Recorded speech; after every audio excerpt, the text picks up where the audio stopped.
kekuasaan dan pemerintahan bukan semata kedudukan dan jabatan. Kekuasaan dan jabatan itu adalah amanah, tugas dan tanggung jawab, bukan sekedar kehormatan, bukan sekedar keistimewaan, dan yang pasti bukan fasilitas. Dalam politik dan pemerintahan terkandung azas-azas moral yang bermuara pada kepentingan bersama. Karena itulah kita yang berada pada profesi dan bidang politik dituntut untuk melaksanakan amanah mulia ini, sebuah mission sacred bagi putra dan putri terbaik bangsa ini. Saudara-saudara sebangsa dan setanah air, kader Golkar seluruh Indonesia dan hadirin sekalian yang saya muliakan.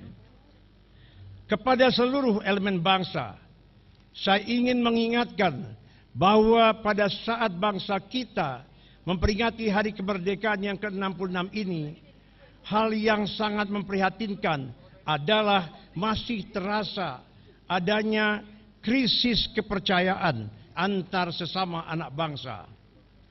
Interaksi sosial lebih diwarnai sikap saling curiga, sulit bekerja sama, mudah diadu domba, berita negatif lebih disukai ketimbang berita positif.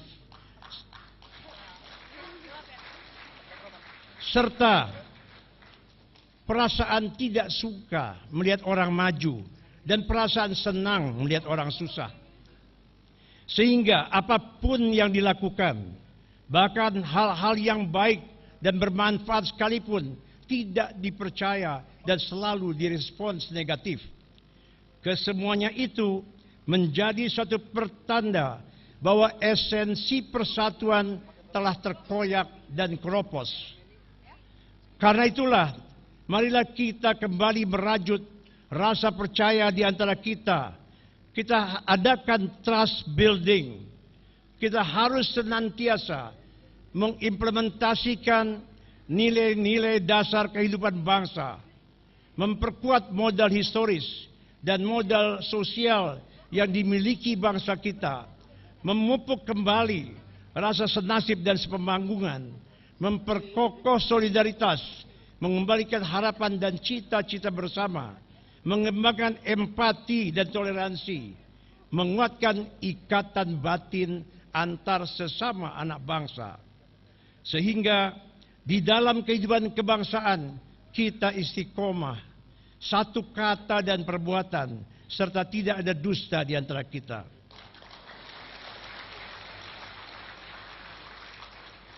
Lebih dari itu, kita harus mempertegas komitmen untuk mengakhiri transisi politik dan memperkuat konsolidasi demokrasi kita. Konsekuensinya, kita harus mengakhiri fase transisi politik yang penuh dengan politicking, intrik-intrik, bahkan fitnah-fitnah politik, dan menggantinya dengan mengedepankan tradisi perdebatan konseptual dan persaingan yang kualitatif. Di dalam kerangka memperkuat konsolidasi demokrasi itulah kita harus konsisten dalam melakukan penataan sistem kehidupan kebangsaan menuju sebuah negara kesejahteraan atau welfare state yang didasarkan pada konstitusi, tidak lagi melakukan pembongkaran-pembongkaran yang tambal sulam seperti yang terjadi selama ini. Saudara-saudara sebangsa dan setanah air, kader Golkar seluruh Indonesia dan saudara sekalian hadirin yang saya cintai. Dengan melangkah bersama, banyak hal yang bisa kita capai. Dunia sekarang memberikan begitu banyak kesempatan bagi bangsa yang kreatif, bangsa yang tekun, dan sanggup bekerja keras. Bangsa yang maju adalah bangsa yang tidak gampang mengeluh.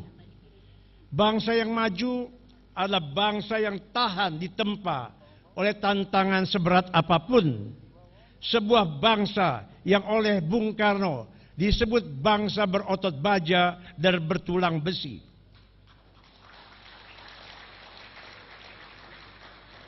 Dalam hal ini, saudara-saudara sekalian, Partai Golkar ingin menegaskan bahwa bangsa Indonesia adalah sebuah bangsa yang memang berotot baja dan bertulang besi, yang menyambut hari esok dengan penuh optimisme, dengan tangan yang terbuka. Dunia sekarang terus bergerak cepat dengan perkembangan teknologi yang tidak pernah berhenti, dengan pergerakan finansial, barang, jasa, dan pergerakan manusia yang semakin mudah dan terbuka. Those who refuse to compete will die. Mereka yang tidak mau berkompetisi akan hilang di telan zaman atau melangkah terseok-seok di pinggir sejarah.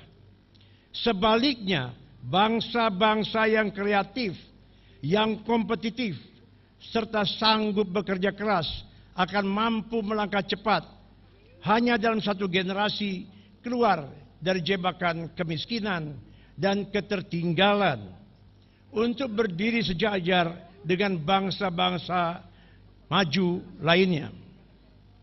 Saudara-saudara sekalian yang saya cintai, syukur, alhamdulillah, Indonesia sejauh ini tidak termasuk sebagai negara yang terseok atau negara yang gagal. Golkar akan terus menjaga, Golkar bertekad agar Indonesia tidak akan pernah dimasukkan dalam kategori yang malang ini. Sebab pertaruhannya adalah nasib jutaan anak-anak kita di seantero tanah air.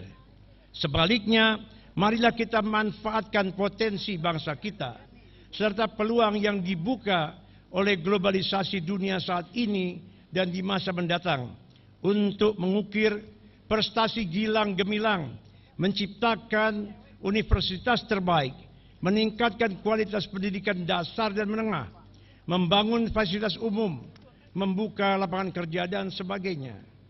Saya yakin dengan melangkah bersama, dengan menyatukan segenap potensi bangsa, kita akan mampu, kita akan sanggup mencapai semua itu.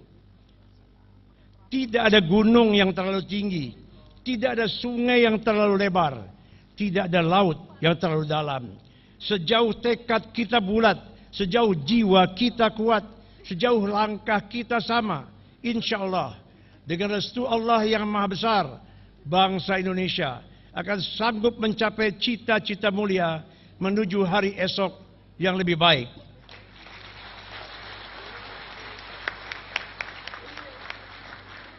Dirgahayu Republik Indonesia, maju terus negeriku. Seperti dalam Mars Golkar, amanat rakyat jadi panduan, rahmat Tuhan jadi kekuatan. Mari berkarya dalam pembangunan, mewujudkan cita-cita proklamasi. Hidup bangsa Indonesia. Wabillahi taufik wal hidayah. Wassalamualaikum warahmatullahi wabarakatuh.